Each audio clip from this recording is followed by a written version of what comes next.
Պարոն Աղազարյան, իմպիչմենթի գործընթացի մասին կուզենայինք խոսել, Դավիթ Համբարձումյանի թեկնածությունն է առաջադրում, կողմ եք թե դեմ նրա թեկնածությանը։ Հարցը ձևակերպեք ավելի Պատիվ ունեմ խմբակցությունը վարչապետի թեկնածու է առաջադրել Մասիս քաղաքի ղեկավար Դավիթ Համբարձումյանի թեկնածությունը ինչպես եք վերաբերվում դուք։ Դուք գտեք ձեր հարցի մեջ մի հատ բառ ավելացնեմ։ Պատիվ ունեմ խմբակցությունը Եվս առաջարկել է վարչապետի եվս բառը կարելի է ավելացնել։ Շնորհակալություն։ Որովհետև, ինչպես գիտեք, պարոն Ասլանյանը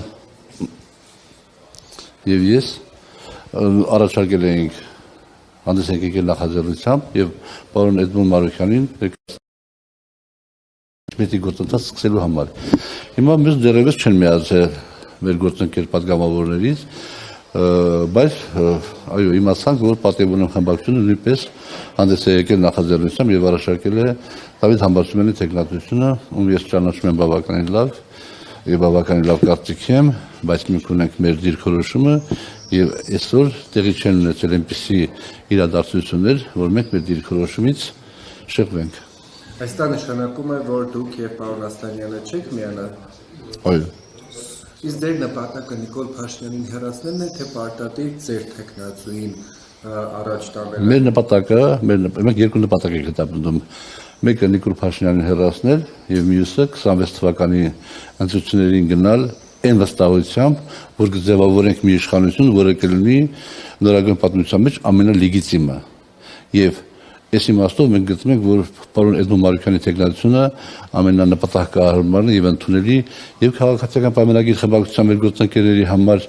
եւ Հայաստան դաշինքի համար եւ Պատիվ ունեմ դաշինքի համար եւ արտախորհրդանական շատ ուժերի համար։ Եթե դուք ասում եք, որ եթե կոնսենսուս չկա նրա շուրջ, ո՞րն է ընդունելի։ Դե կոնսենսուս չկա, ուրեմն նշանակում է պրոցեսները այնքան առողջ չեն, որ այդ կոնսենսուսը առաջանա, որովհետև հարց է առաջանում, օրինակ Պատիվ ունեմ խմբակցության գործընկերները ինչու են անհանգստացած, որ Էդմոն Մարուքյանը լինի 7 ամսով վարչապետ։ Նիկոլ առաջին, Նիկոլ երկրորդ, 3 Նիկոլ, ըստ իմ ցանկակի ինչ կապ ունի։ Երբ որ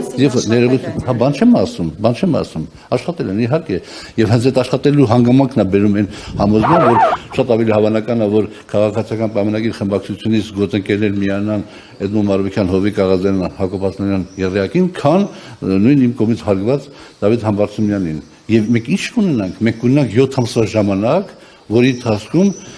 փաստորեն քաղաքացիական պայմանագիրը զրկված կլինի վարչական լծակներից եւ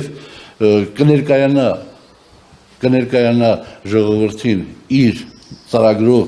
Հայաստանի Հանրապետության առաջ ծառացած խնդիրների լուծման իմաստով Հայաստան դաշինքը իր, Պատիվ ունեմը իր, մյուսները իրենց ծրագրերով եւ գնանք ընտրությունների։ Հենց այդ է նպատակը, եթե մենք ուզում ենք որ գնանք եւ լեգիտիմ հասարակ իշխանություն ձևավորենք, բայց եթե դա ընդունելի չի եւ ուզում են անպայման որ իրենց թեկնածու լինի, ապա այստեղ լիքը հարցեր առաջանում։